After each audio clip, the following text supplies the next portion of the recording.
I'm going to do a show without a hat. You're gonna no. Just to prove, No. just to prove to the world that I No. have hair. We should do like a paper hat or something. Do you know how to make a paper hat? Don't remember. That's one thing I didn't remember how A to do guy when I who's was in school. into hats knows nothing about paper hats. I only wear nice hats.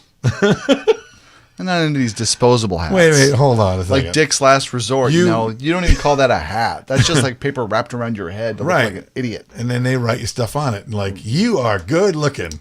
Right. Or something. I find you terribly clever. attractive. Yeah. And I've discovered that even the management at Dick's Last Resort is rude. I don't understand that. That What? they would that the managers would allow the management would allow the managers to be rude. I mean, I think they just use it as an excuse just to come to work like jerks. No, I think it's a company culture.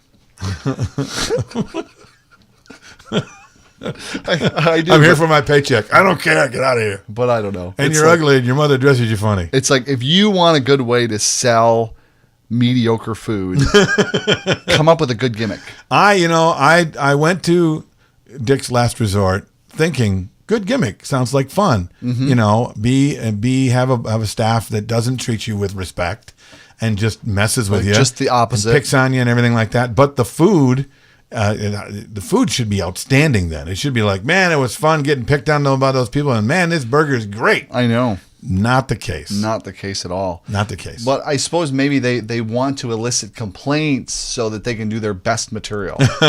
They can show you their best not caring. That would be interesting to find out if you got really upset in that place not around how you're being treated, but around, this was the worst steak I've ever had in my entire life. I want to talk to a manager. Can we videotape I would this? love to see the manager come out and go, oh my goodness, I'm so sorry. Or if they'd come out and do the same thing to you. You're You're like, an "What? idiot. I don't You care." don't know nothing about steaks. Right. Look, in fact, look what's written on your head. We should try it. That would be very interesting to find out. And bring a little camera. Like, Because this is what happened. I'll at Dick's Last bet Resort. the Dick's Last Resort that I've been to, if they did that, they just didn't understand the business model. they took it too far. Yeah, they took it to, wow, I can own a restaurant and be a dick. Perfect. I love this theme. Can we never change this theme? Because I'll bet you the one in Chicago, because I think that's where it started, in Chicago. I've been to that one, and it was fun, and the food was good, and they kind of, you could tell that it was tongue in cheek. You could tell they were having a fun time in tongue in cheek. Yeah. And they were very, very cognizant of anybody who was like, wait a minute, what are you? So you could see him kind of go, just kidding, each time. You didn't get that when we were at the Mall of America. That did not get that. It's part of the theme, a-hole. Yeah, nobody did that. Nobody did that. Mall of America. They said, "Oh," they just rolled their eyes like, "You're an idiot." Yeah, if you don't get it, Come you didn't see it on. on the door. It's called Dick's.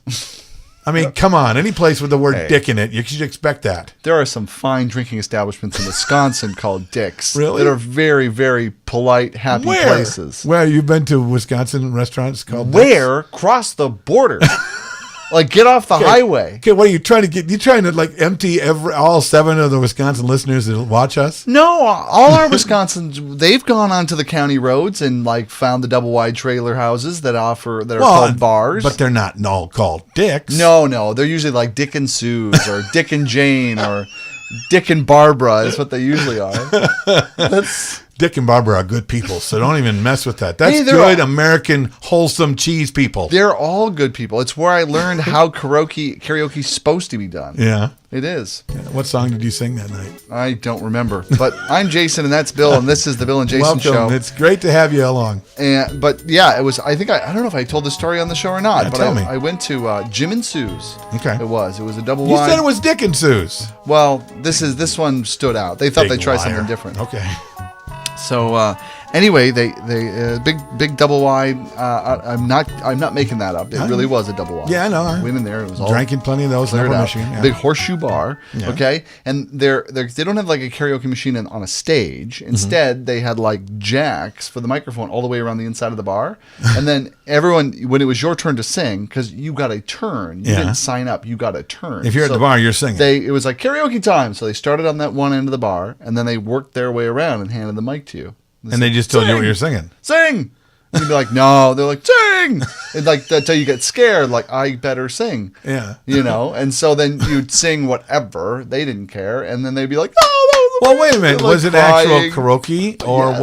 was it just sing whatever's in your head? No. It was Happy birthday to me. the words on the screen and everything Okay. like that, and like you were singing through the speakers in the ceiling. Well, probably what a if you car came in stereo there system. with the idea that you knew a song that you wanted to sing? Were you allowed that, or were Well, you yeah, just, they would do whatever you wanted to sing. Right. It was just your turn. But to if you sing. didn't choose, they'd choose for you. They'd choose for you and say like, sing. Everybody knows this. Did that one. happen Sweet to you? Caroline. No, I picked something I know. I know Because how you to- saw it coming. I know. Well, I have songs that I in my head think I do well until I What sing them. town were you in? Because I want to go there now. Well, this is outside of Superior, way out. Just get on the county roads out there. So, okay, well, northern County Wisconsin, Road E. right near Lake Superior. Yeah. Okay, was it like I was off? I wasn't necessarily on US 2 up there in Superior. It was off US 2. and it was like in the No, what, not in the even country US in the 2. sticks or something. No. It was a different highway. It was a different highway. It was south of there or whatever. But I mean, in that Is there like a range. place that kind of sits in the middle of nowhere? Do you remember that? Well, now that depends Am I on your really point of stretching view. your memory? Whether it's in the middle of nowhere. Well, There are was some it in fine a- people up there that it's in the middle of everywhere. But Well, you know what for I mean. you Was and it I, like it's in- kind of like in the middle of nowhere. Was it downtown? This like in a downtown area, No, or it's was like it like? imagine you're driving through the woods and then you see a double wide with a sign. And that was it. And that was Okay. it. Mhm. And what prompted you to go there? Were you there on a date? I was there or- with friends. Okay. Yeah, we were just kind of bar hopping out in rural Wisconsin. The best time I've ever had bar hopping. Okay. Well, when we're gonna have So to fun. we're gonna have to find this place online. I'm sure it has an online presence by now. Oh, of course, yeah. And then Online, we're gonna big have to put this business. link up so that people can go and check this place out and see if they still do this. Because I'm honestly, now that I'm up there, I'm going up there. I'm going to do it again. They didn't advertise it. It was just kind of part of the culture. Well, yeah, but I mean, if there's a chance to go there, I mean, I want to go. It was like if it's kinda still like- available to go. That You sounds could like call fun. it Irish pub karaoke, where everyone sings along, and when you get drunk enough, you can just. So you think they did that because they knew that that's? I mean, did they do that just because they liked karaoke, or because they were like building upon what they thought their customers wanted? Or I bring it up like this because I'm trying to do a very ham-handed transition into the thing I wanted to talk about. ham-handed?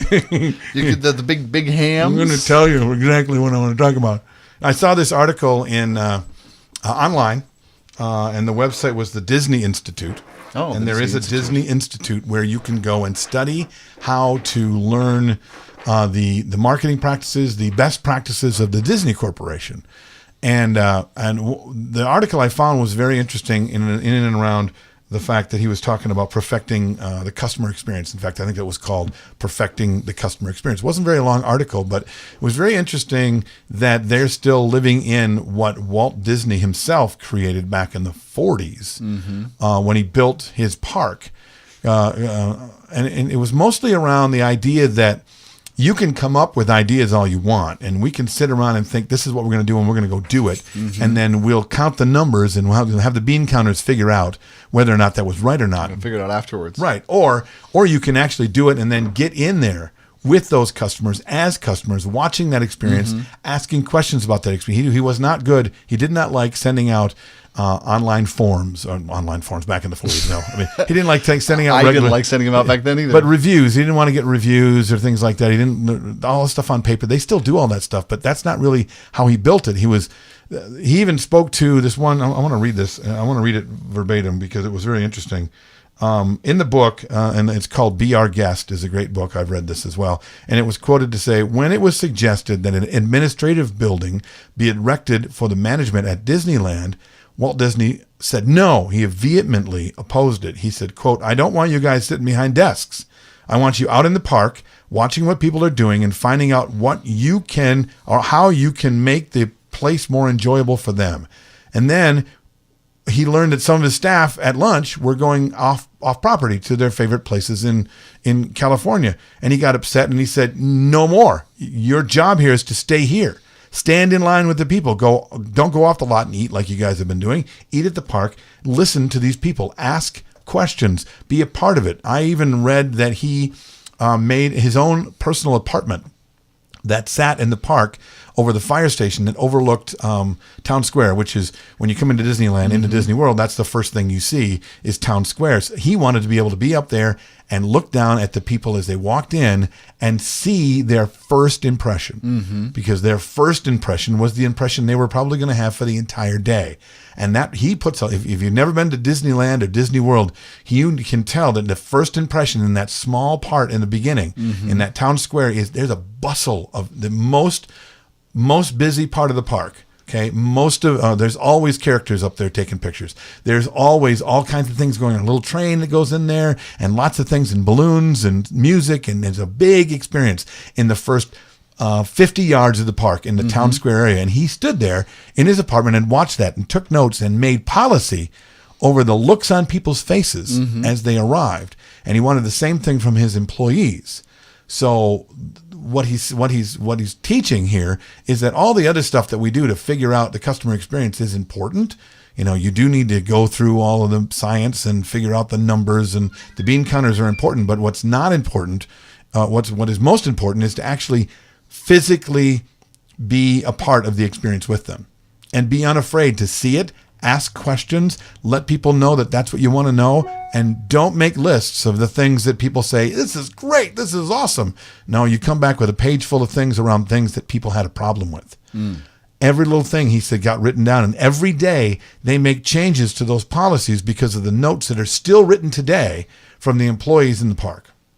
Pretty extraordinary. That gives me an idea, like in the context of being a wedding entertainer or wedding DJ or that sort of thing, you know, or wedding MC. Right. You know, something incredibly telling would be not necessarily to set up the camera on yourself. Right. I mean, we can kind of like Walt, and it's like, you know, with kind of like, don't critique yourself. What's going on with them? Well, and then don't right? let's not get away from the fact that a personal critique of what you look like and how you do things, that is very important. Oh, I'm not saying it isn't towards what you're talking about. Bad, not right. to my point. I'm in the terms of comparison. It's like right. you'll get what you get by looking at yourself and how you're doing it, and you know, and then there's like kind of some performance standards. Right.